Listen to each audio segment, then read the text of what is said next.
Olá, povo de Deus, estou aqui para mais uma Palavra das 15. Obrigado pela tua presença. Volto já e te aguardo.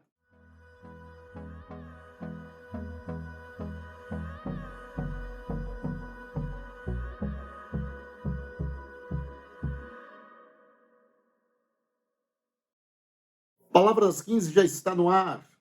Você é sempre bem-vindo aqui comigo todos os dias de segunda a sexta-feira, às 15 horas. E você que trombou com este vídeo aí, encontrou esse vídeo pelo YouTube, você está no meu canal. E se você ainda não está inscrito no meu canal, por favor, se inscreva no meu canal. E nós vamos estar sempre ministrando palavra de Deus para o teu coração. Hoje o assunto é um assunto ainda nesse processo de Salomão, que aí isso se estende até o capítulo 9, nós estamos no capítulo 7, sobre a construção do templo. Já falamos em algumas vezes sobre isto, e hoje um pouco mais falaremos. Salomão constrói agora os seus palácios, ou os seus palácios. Quando nós terminamos o capítulo 6 e o versículo de número 38, termina dizendo: portanto, a construção do templo levou 7 anos. E agora, capítulo 7, verso de número 1, diz assim: Salomão também construiu para si um palácio e levou 13 anos para terminar. Ele fez o palácio, o templo do Senhor, com 7 anos, mas o palácio ele demorou 13 anos para construir. Um dos seus edifícios que Salomão construiu se chamava Palácio da Floresta do Líbano. E aqui discorrendo todo aqui o tamanho e para onde e quantos foram esses palácios que Salomão havia feito. Mas eu quero destacar aqui, já de antemão, que Salomão deu aqui prioridade, primeiro para cuidar do templo do Senhor.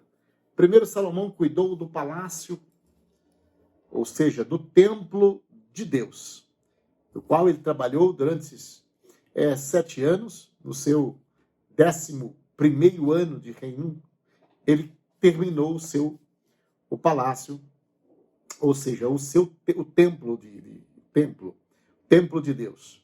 Então ele deu prioridade para o templo de Deus. Isso é muito importante a gente destacar aqui a importância, a relevância de tirar para nós aqui também esta prioridade que Salomão está destacando aqui nesse livro de 1 Reis, capítulo de número 7. Porque às vezes nós não paramos para pensar no templo de Deus, não paramos para pensar na casa de Deus, não paramos para pensar no culto de Deus. Nós sempre buscamos as nossas coisas. Buscamos primeiro as nossas coisas. O contrário é de Mateus, capítulo 6, verso 33. Buscai primeiro o reino dos céus e a sua justiça, e essas coisas vos serão acrescentadas.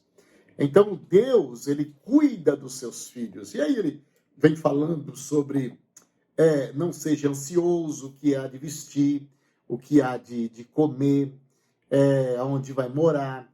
E aí ele destaca os lírios do campo, as aves dos céus. E quando ele chega no lírios, ele diz assim: nem Salomão, com toda a sua glória, em toda a sua glória, vestiu como o lírio do campo. Então, Jesus cita o nome de Salomão e cita a glória de Salomão. Jesus citando isso lá em Mateus capítulo 6. E Salomão aqui, ele traz uma lição para nós. Primeiro ele construiu o templo, para depois ele construir a vida dele. Porque agora ele fala dos palácios dele, construiu palácio para a esposa, palácio para ele julgar o povo.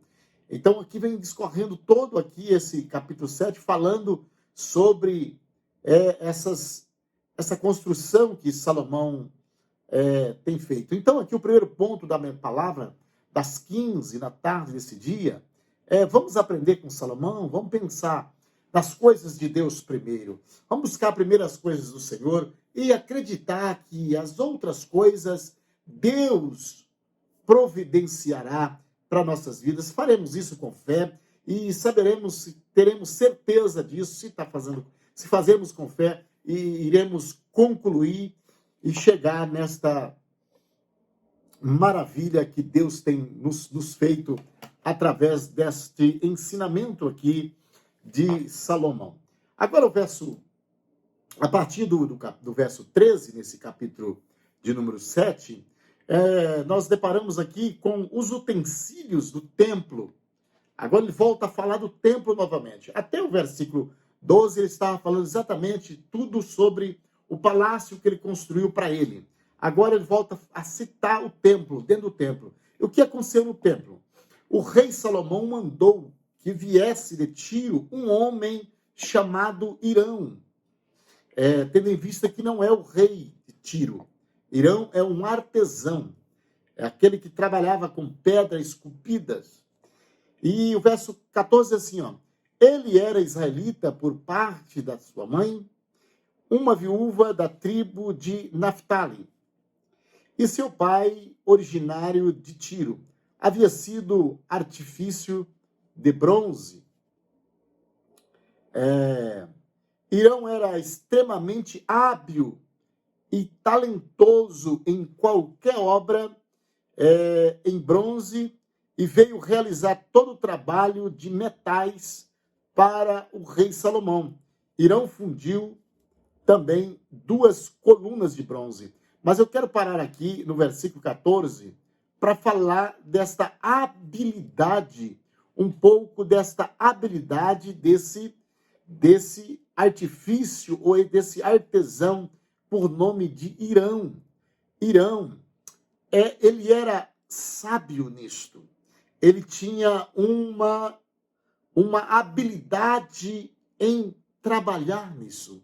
E eu quero dizer para você que a habilidade da vida secular, essa habilidade da vida secular também é Deus que nos dá. Essa palavra é para ir de encontro com o teu coração. Você que está pensando em fazer um curso, você que está pensando em desenvolver alguma coisa da tua vida secular. Esta palavra hoje vem direto para o seu coração para te dizer: quem te enche de sabedoria para isso é o próprio Deus, desde que você se interessa a usá-la também para o benefício da casa de Deus ou a benefício do reino de Deus. Deixa eu ler um versículo para você que se encontra em Êxodo. Talvez eu até passei por aqui e nós citamos isso em outros vídeos quando a gente estava no livro do Êxodo. Mas veja o que Deus faz aqui com 2 rapazes. Livro de Êxodo, capítulo de número 31. Diz assim: eis que chamei pelo nome de Bezalel, filho de Uri, filho de Ur, da tribo de Judá. Ele chamou esses. Verso 3, eu fiz que ficasse pleno, eu fiz que ficasse pleno do Espírito de Deus, ou seja, enchesse do Espírito de Deus e de sabedoria, entendimento e capacidade artística. Então, ele encheu de sabedoria este Bezalel para que ele fosse profissional neste ramo. Profissional, que ele fosse de uma extrema profissão dentro desse segmento artístico. Ou seja, o que eu quero dizer com isso é que quem te dá habilidade é Deus. Deus te enche de uma sabedoria naquilo que você está buscando, se você estiver dentro de ti o desejo disto contribuir para o reino de Deus, você fica em paz, porque os cursos que você corre atrás na vida secular, Deus é o mais interessado em promover você, em fazer você, encher você de sabedoria. E o texto continua: para desenhar, executar trabalhos em ouro, prata e bronze. Ou seja, Deus o encheu, esse moço, por nome de Bezalel, para trabalhar com ouro, com prata e com bronze, para trabalhar com arte na escultura de pedras, para entalhar madeira, realizar todo tipo de obra artesanal. Deus o que fez? Eis que estou enviando a ele por companheiro a Oliabe, filho de Aizamaque, da tribo de Dan, com a missão de cooperar com Bezalel em tudo. Da mesma forma, capacitei todos os artesãos para que executem tudo quanto tenho orientado para realizar. O que eu quero dizer para você é o seguinte: quem o capacita é Deus. Quem te fortalece é o próprio Deus. Deus te capacita para tal. O Senhor te capacita você para trabalhar de mecânico. O Senhor capacita você para trabalhar numa elétrica. O Senhor capacita você para trabalhar num computador. Deus capacita você para você exercer a sua profissão. Você vai aprender na universidade. Você vai sair com o seu certificado. Mas você que é escolhido, que é filho de Deus e que crê no Senhor, saiba disso. Deus te capacita na tarde desse dia para esta vitória da sua vida. Acredita nesta palavra. Eu quero, nesta palavra das 15, ministrar o teu coração.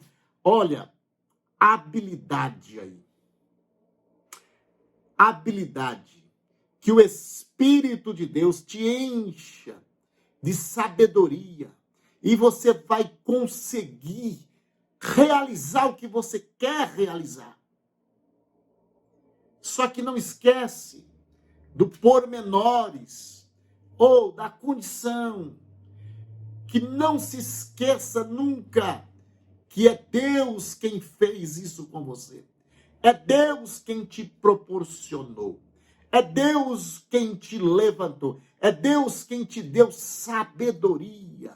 É Deus quem te fez inteligente para tal. Glória a Deus. E assim você conseguirá desenvolver qualquer tipo de problema. Você terá habilidade para resolver problema lá na empresa que você trabalha, que você é envolvido na sua empresa. Deus te dará capacidade para você vencer, porque Ele é poderoso para te encher de graça na tarde desse dia e você vai conseguir. Isso aqui, irmão, é para entender que Deus dá o dom de ministração, Deus dá o dom de orar para os enfermos, Deus dá o dom de profecia, Deus dá o dom de administração, Deus dá o dom de pastorear, Deus dá o dom também de trabalhar em qualquer segmento, dentro da vontade dele.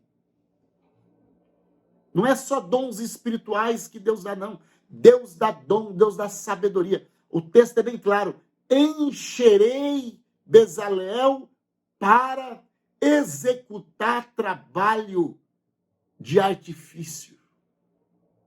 Ou seja, o Espírito de Deus capacita você que crê na tarde desse dia para desenvolver o que você sonha, o que você almeja, o que você deseja, para a glória do nome dele.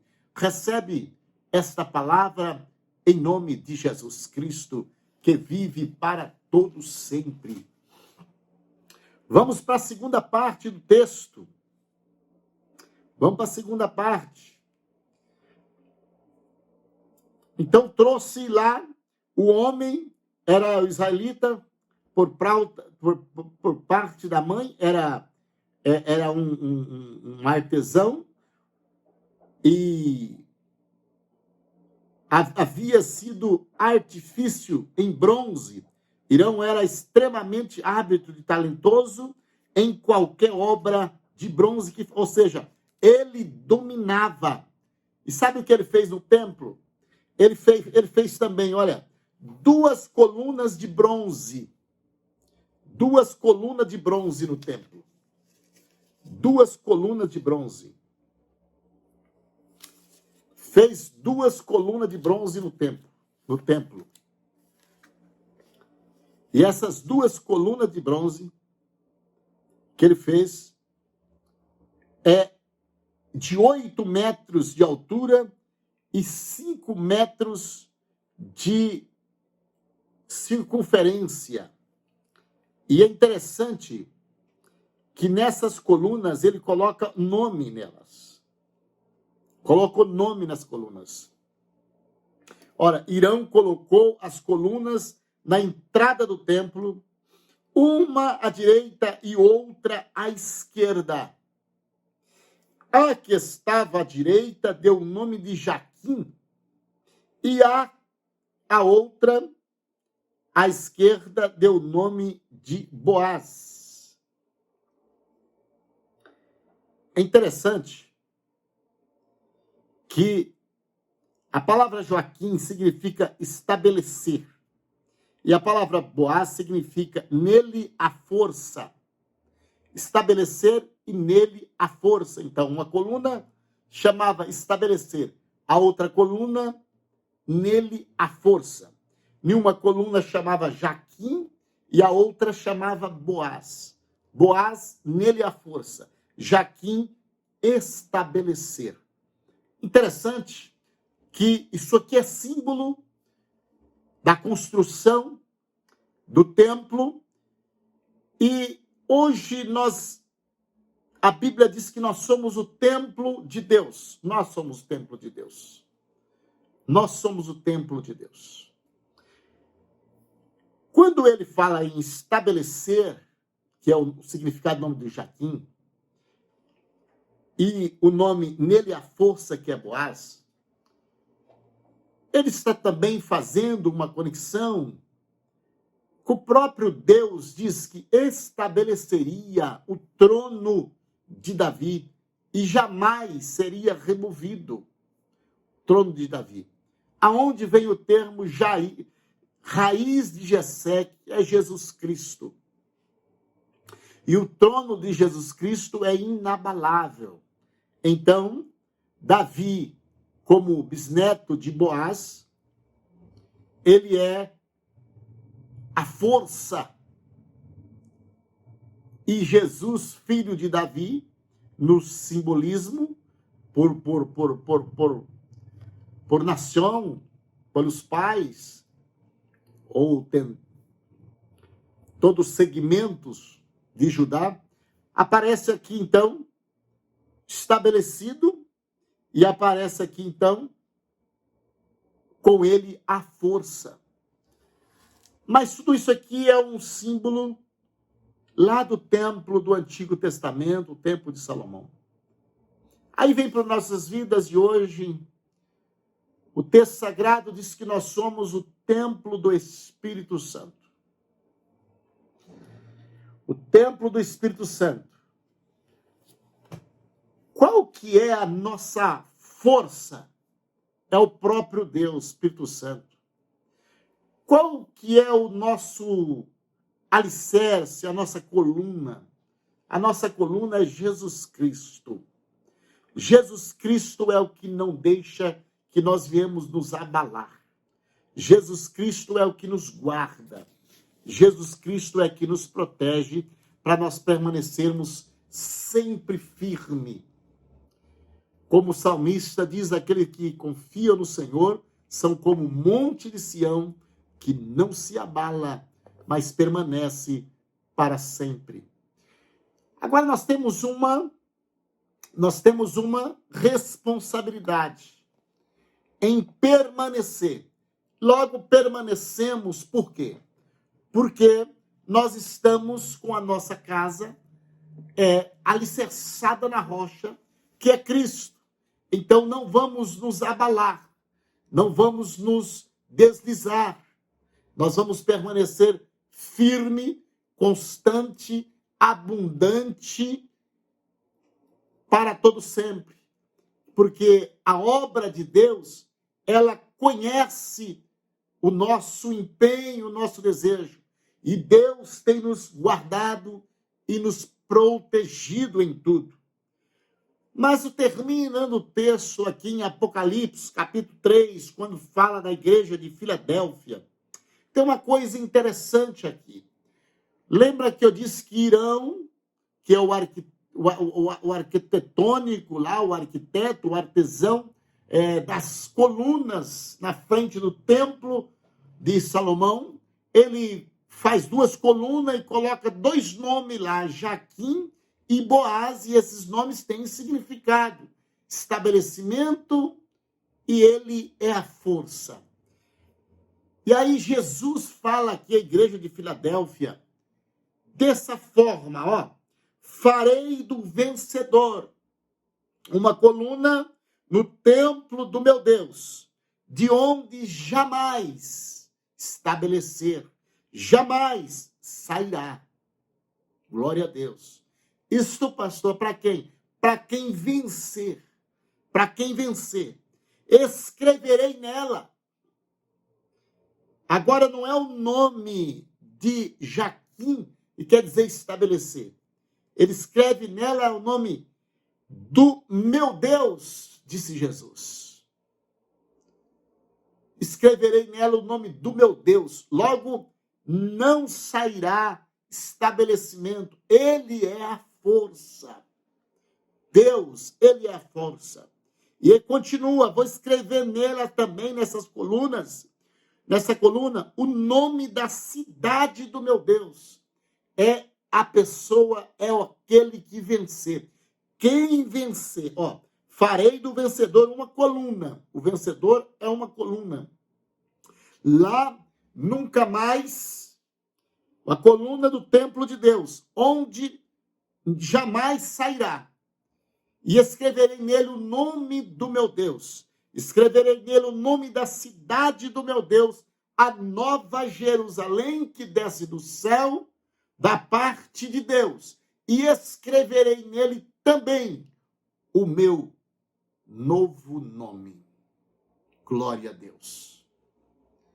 Então, o privilégio de quem vence, e quem cuida, e quem estabelece, e quem sustenta, ou seja, quem zela do templo de Deus, que somos nós, e nós nos tornaremos coluna do templo de Deus.